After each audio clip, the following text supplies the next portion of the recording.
नमस्कार साथियों, आप सभी को। आज के लीगल अवेयरनेस के वीडियो में हम एक बहुत ही महत्वपूर्ण विषय पर बात करने वाले हैं और वह महत्वपूर्ण विषय है ग्राम सभा। ग्राम सभा क्या होती है, ग्राम सभा की क्या क्या शक्तियाँ हैं, ग्राम सभा क्या क्या पास कर सकती है एवं संविधान में इसके बारे में कहाँ और क्या वर्णन है, इस पर हम चर्चा करने वाले हैं। ग्राम सभा क्या होती है? भारतीय संविधान के अनुसार ग्राम सभा गांव के सभी पंजीकृत मतदाता नागरिकों का समूह होता है। गांव में रहने वाले सभी व्यक्ति जिसका वोटर लिस्ट में नाम है वह ग्राम सभा के सदस्य होते हैं। संवैधानिक आधार की अगर हम बात करें तो हमारे भारतीय संविधान के अनुच्छेद 243 बी में इसके बारे में दे रखा है एवं 73 संविधान संशोधन अधिनियम में हमें ग्राम सभा के बारे में देखने को मिलता है।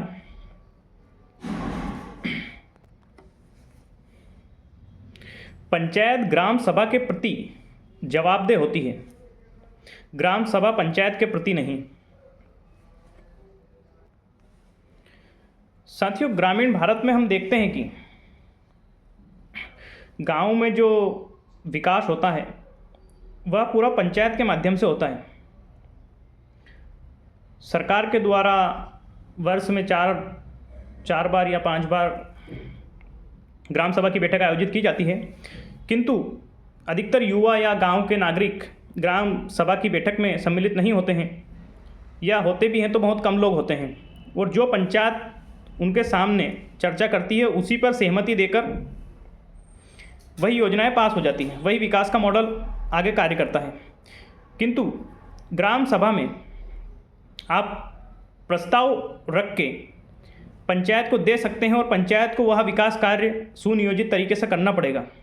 यदि ग्राम सभा मजबूत होगी तो गांव में जो विकास होगा बहुत ही स्पष्ट और अच्छे तरीके से होगा, भ्रष्टाचार मुक्त तरीके से होगा। गांव के अति पिछड़े लोगों को भी विकास में बहुत अच्छा लाभ मिलेगा, शासन प्रशासन की योजनाओं का लाभ मिलेगा, जिससे कि वो भी आगे बढ़ेंगे, एक मुख्य भूमिका में आ पाएंगे। गांव के लोगों को गांव में रोजगार मिलेगा तो शहरों की ओर पलायन जो होता है वो कहीं ना कहीं रुकेगा। गांव सशक्त होंगे तो राष्ट्र सशक्त होगा। इसके लिए ग्राम सभा की क्या शक्तियाँ है यह जानना बहुत ही आवश्यक है। ग्राम सभा साथियों सिर्फ एक बैठक नहीं, एक संवैधानिक शक्ति है। ग्राम सभा की प्रमुख शक्तियों के बारे में हम चर्चा करते हैं। पंचायत के कामकाज पर निगरानी रखना, कहाँ पर क्या विकास कार्य हो रहा है और किस ढंग से हो रहा है। सरकारी योजनाओं की स्वीकृति, कौन सी सरकारी योजनाएं शासन प्रशासन द्वारा चल रही है, किन लोगों को लाभ मिल रहा है, किन को नहीं मिल रहा है। विकास कार्यों की जांच, एक सोशल ऑडिट भी ग्राम सभा कर सकती है। ग्राम पंचायत से जवाब मांगा जा सकता है, हिसाब मांगा जा सकता है। भ्रष्टाचार पर सवाल उठाया जा सकता है, उसकी जांच करवाई जा सकती है। गांव के संसाधनों की रक्षा सुनिश्चित की जा सकती है। बिना ग्राम सभा के कई फैसले अवैध माने जा सकते हैं। साथियों, हमें लगता है कई बार कि गांव में सरपंच ही सब कुछ है, तो यह बहुत बड़ी गलतफहमी है। गांव की असली सरकार ग्राम सभा होती है। ग्राम सभा जो प्रस्ताव रखेगी वो पंचायत को भी मानना पड़ेगा, विधानसभा को भी मानना पड़ेगा, सरकार को भी मानना पड़ेगा। अब हम बात करते हैं कि ग्राम सभा क्या क्या पास कर सकती है। बहुत लोग नहीं जानते कि ग्राम सभा प्रस्ताव रिजोल्यूशन पास कर सकती है। ग्राम सभा द्वारा पास किए जाने वाले प्रस्ताव गांव का वार्षिक विकास प्लान कि 1 साल के अंदर गांव में क्या क्या विकास कार्य किए जाने हैं, सड़क हो गई, पानी हो गया, बिजली हो गई, नाली, स्कूल संबंधी प्रस्ताव भी रख सकते हैं। सरकारी योजनाओं को लागू करने या रोकने का निर्णय भी ग्राम सभा ले सकती है। अवैध कब्जे हटाने का प्रस्ताव भी ग्राम सभा ले सकती है। यह पावर भी ग्राम सभा के पास है। शराब की दुकान हो या किसी प्रकार का खनन या प्रदूषण के विरोध का प्रस्ताव भी ग्राम सभा पास कर सकती है। पंचायत खर्च की स्वीकृति या आपत्ति का अधिकार भी ग्राम सभा के पास में है। ग्राम की संपत्ति जैसे तालाब हो गया, गोचर भूमि हो गई, शासकीय भूमि हो गई, इनके बारे में जानकारी एवं क्या विकास उन पर सुनिश्चित किया जा सकता है आने वाले समय में, इनकी सुरक्षा, सभी पर ग्राम सभा सहमति के आधार पर प्रस्ताव रखकर विकास सुनिश्चित कर सकती है। ग्राम सभा का प्रस्ताव यदि लिखित हो और रजिस्टर में, पंचायत के रजिस्टर में अगर दर्ज हो तो उसे नज़रअंदाज करना कानूनन गलत है। ग्राम सभा की बैठकें कब होती हैं तो ये सरकार द्वारा तय किया जाता है कि कब कब होती है। साल में 4 बार या अधिक भी हो सकती है। विशेष बैठक भी आवश्यकता अनुसार बुलाई जा सकती है। उसके लिए कभी कभी नोटिस या दीवार पर लिखित में चस्पा किए जाते हैं।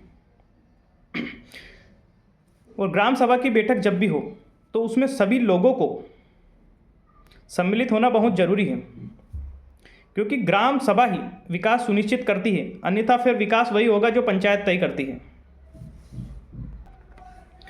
आज ग्राम सभाएं इसलिए कमज़ोर हो गई है क्योंकि जनता को अपनी ताकत का पता नहीं है।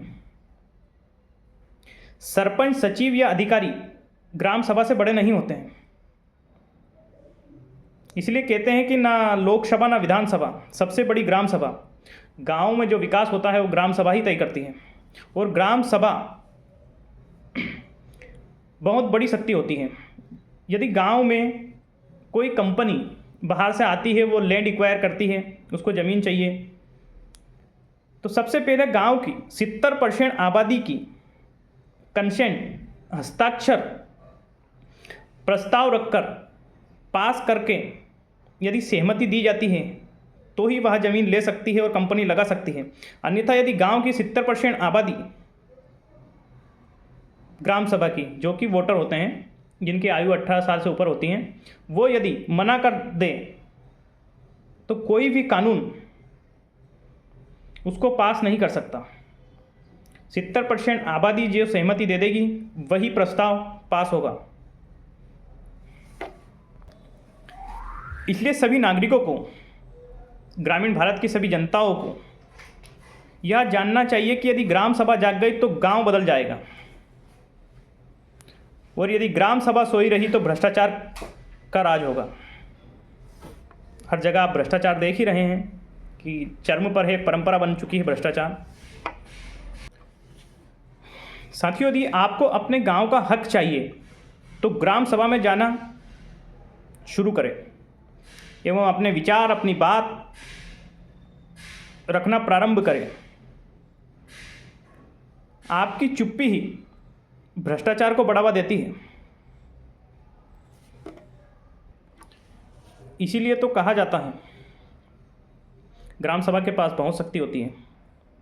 वह विकास एवं अपनी पंचायत का हिसाब किताब, विकास, सब चीज़ को सुनिश्चित करने में महत्वपूर्ण भूमिका निभाती है।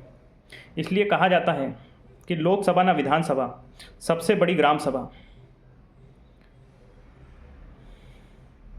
बहुत बहुत धन्यवाद साथियों।